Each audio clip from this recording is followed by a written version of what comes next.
কিন্তু গণভোট ছাড়া বাংলাদেশে নির্বাচন হবে না। আমরা আন্দোলন মাত্র শুরু করেছি ঐক্যবদ্ধভাবে, আন্দোলন তীব্রতর হবে। আপনারা যদি আন্দোলন চান আমরা আন্দোলন দেখাবো, আর যদি আপনারা অঙ্গীকার বাস্তবায়ন করে সোজা পথে হাঁটেন তাহলে আমরাও আপনাদের সহযোগিতা করব। আসসালামু আলাইকুম রহমতুল্লাহ। নাহমাদুহু ওয়া নুসাল্লি আলা রাসূলিল কারীম, আম্মা বাদ। সংগ্রামী বন্ধুগণ, সাংবাদিক ভাইরা, 2024-এর জুলাই বিপ্লব এবং 5 আগস্টের অভ্যুত্থান পরবর্তী আমাদেরকে রাস্তায় নেমে আন্দোলন করতে হবে, দাবি আদায়ের জন্য সংগ্রাম করতে হবে, এটা আমরা ভাবি নাই। কিন্তু এই অন্তর্বর্তীকালীন সরকার আমাদেরকে দাবি আদায়ের আন্দোলনে রাজপথে নামতে বাধ্য করেছে। তাদের 3টা অঙ্গীকার ছিল, আমরা শুধু বলতে চাই আপনারা আপনাদের অঙ্গীকার পালন করুন। 1 নাম্বার, তারা রাষ্ট্র সংস্কার করবে, আর রাষ্ট্র সংস্কারের জন্য সংস্কার কমিশন হয়েছিল, ঐক্যমত্য কমিশন হয়েছে, জুলাই সনদ হয়েছে, জুলাই সনদ স্বাক্ষরিত হয়েছে। জুলাই সনদের বাস্তবায়ন আদেশের জন্য সকল রাজনৈতিক দলগুলো একমত হয়েছে, গণভোটের ব্যাপারে একমত হয়েছে।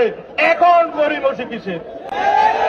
আগামী 10 তারিখের মধ্যে জুলাই সনদের বাস্তবায়ন আদেশ না হলে ঢাকা শহর আমরা লোকারণ্য করে সমাবেশ করবো ইনশাল্লাহ।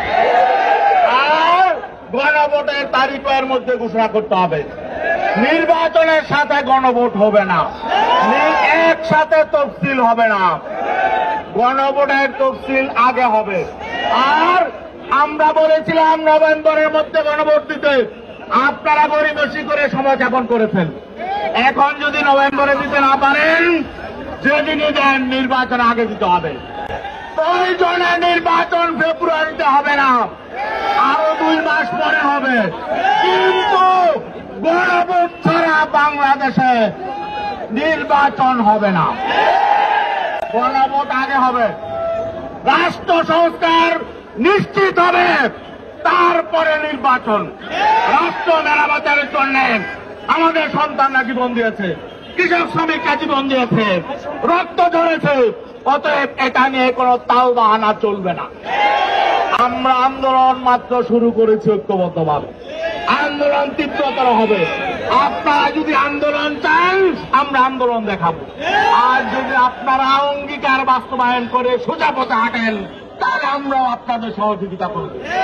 অতএব আজকে স্মারকলিপি দিয়ে আমরা মেসেজ দিচ্ছি, আগামী 10 তারিখের মধ্যে এগুলো ফায়সালা করুন।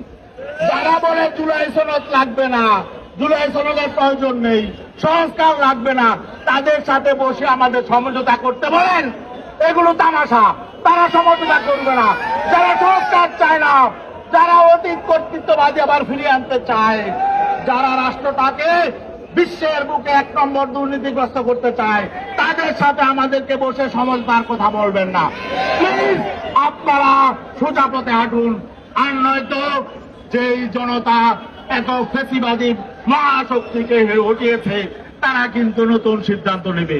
ধন্যবাদ সবাইকে।